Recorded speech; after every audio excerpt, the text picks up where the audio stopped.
Hello বন্ধুরা, এখন আমি অ্যামাজন প্রাইমে রিলিজ হওয়ার দোপাইয়া বলে একটা ওয়েব সিরিজের রিভিউ করতে চলেছি। আছে টোটাল 9টা এপিসোড এবং এখানে লিড রোলে যারা যারা রয়েছে তাদের মধ্যে হলো গজরাজ রাও, স্পর্শ শ্রীবাস্তব যাকে আপনারা লাপাতা লেডিসে দেখেছিলেন, এবং অন্যান্য অনেক আর্টিস্ট রয়েছে। বিজেন্দ্র কালা একটা ছোট্ট রোলে রয়েছে এখানে।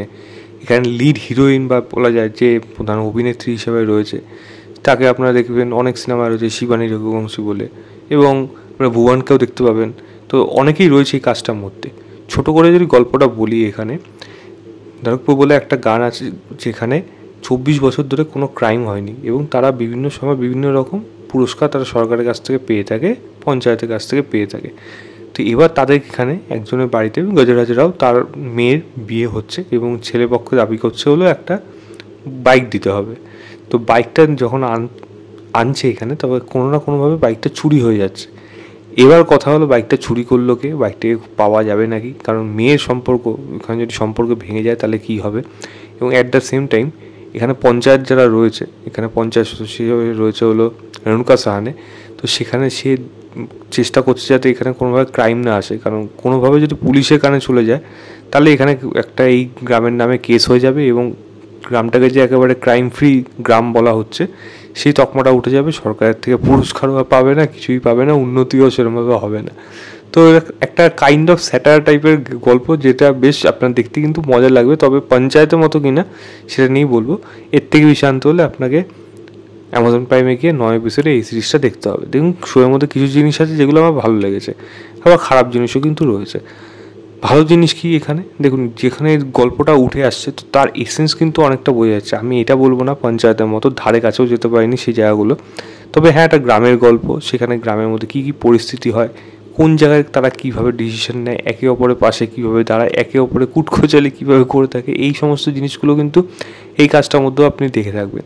তো সেইখানে এরকম ধরনের গল্প উঠে আসা বা এরকম ধরনের কথা বলা, সেখানে তো পঞ্চায়েতের মতো কিছুটা ভাইবস, মালগুড়ি ডেজের মতো কিছুটা ভাইবস, এরকম ধরনের জিনিস কিন্তু আপনি অনেক কিছুই পাবেন। মানে মালগুড়ি ডেজ থেকে তো অনেক কিছু ইন্সপিরেশন নিয়ে অনেক কাজ করা হয়েছে, তো সেরকম রেফারেন্স কিন্তু আপনি এই কাজটার মধ্যে পাবেন, যেটা কিন্তু আপনার মুখের মধ্যে একটা হালকা হাসি কিন্তু শুরুর থেকে শেষ অবধি বজায় থাকবে। দ্বিতীয় বলবো, এখানে পারফরমেন্সের কথা। সব থেকে ভালো যে পারফর্ম করেছে সেটা হলো স্পার্শ। মানে সে দুঃখর অভিনয় করেছে এই কাজটার মধ্যে, এবং তার পারফরমেন্স কমেডি পোর্শনও যায়, ইমোশনাল পোর্শনটা, সেগুলো কিন্তু বেশ ভালো। গজরাজ রাওয়ের পারফরমেন্সও ভালো এখানে লাগবে আপনার, এবং কিছু কিছু জায়গায় গজরাজ রাও সত্যি হাসাতে সক্ষম হয়েছে। এবং আমি বলবো কমেডি পাঞ্চ লাইনগুলো থেকে কমেডি পারফর্মাররা বেশি ভালো পারফর্ম করে গেছে বলে সেগুলো উতরে গেছে। আমি যদি বলি ভুবনের কথা, তারও ভালো লাগবে, শিবানীর কথা তারা বলো তাকেও ভালো লাগবে। পারফরমেন্স নিয়ে এখানে কোনো খামতি নেই, সবাই পারফর্ম ভালো করে গেছে। রেণুকা সাহানিও ভালো অভিনয় করেছে, তবে রেণুকা সাহানির অ্যাকসেন্ট আমার অতটা বেশি পোক্ত বিহারি মনে হচ্ছিল না, একটু যেন মনে হচ্ছে শিখে শিখেই করেছে এরকম জিনিস মনে হচ্ছে, যদিও সেটা বড় কোনো বিষয় না।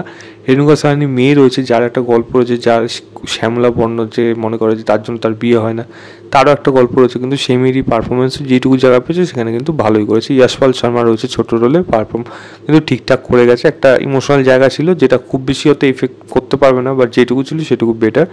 বিজেন্দ্র কালা এখানে খুব একটা বেশি তাকে ইউজ করা হয়নি, করলে হয়তো আরও বেশি বেটার হতো। পারফরমেন্স নিয়ে এখানে কোনো খামতি আমি সেরকমভাবে বলবো না। আমি যদি বলি ছোটোখাটো অন্য জিনিস কী কী ভালো, যার মধ্যে কমেডি পোর্শন কিছু কিছু জায়গা আছে যেগুলো কিন্তু কিছুটা হলেও ওয়ার্ক করে পারফর্মারদের জন্য বিশেষ করে, এবং এই কাজটা দেখতে কিন্তু আপনার বোর লাগবে না। আমি একটা জিনিস বলবো, যে কাজটার মধ্যে কী খামতি থেকে গেছে, যেটা কাজটা একটু লেন্থে বড় হয়ে গেছে, তবে কি ঘটনার মধ্যে কিছু না কিছু ঘটে চলে যেত, তো আপনার সেটা কিন্তু কিছুটা হলেও গেইন করে রাখে অ্যাটেনশন। একেবারে প্রথম থেকেই কিন্তু কাজটা খারাপ হয়নি, শুরুর দিকে কিন্তু বেশ ভালো ছিল, মাঝখানে গিয়ে একটু প্রবলেম হয়েছে এবং সেটা কিন্তু ধারাবাহিকতা বজায় রেখেছে। বাট শুরুর দিকে কিন্তু কাজটা খারাপ লাগছিল না, আপনার মনে হচ্ছিলো যে হয়তো পঞ্চায়েতের মতো একটা জিনিস এরকম কাছাকাছি হয়তো যাবে, কিন্তু সেই জিনিসটা হয়নি। এখান থেকে খারাপ জিনিসে ঢুকবো।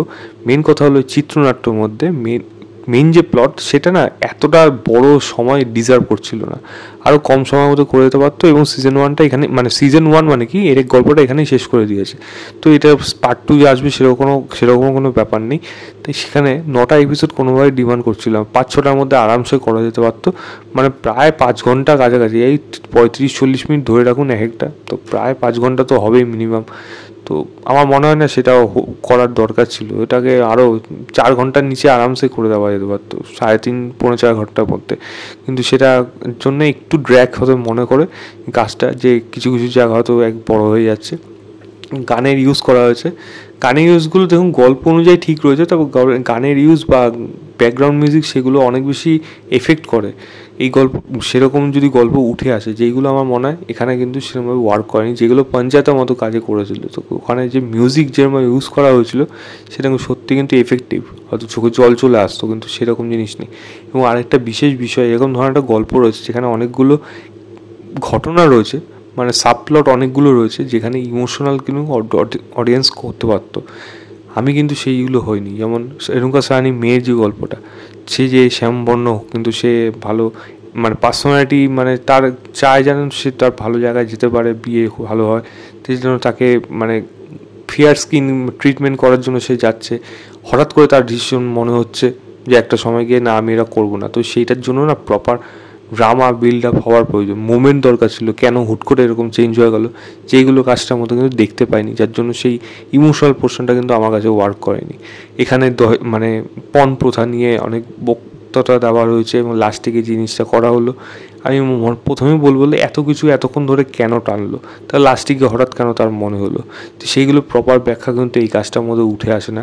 জাস্ট একটা মানে উদ্দেশ্যে বলা প্রয়োজন, সেই হিসাবে এখানে বলা হয়েছে, যেগুলো আমার কিন্তু একেবারে সেরকম ভালো লাগেনি।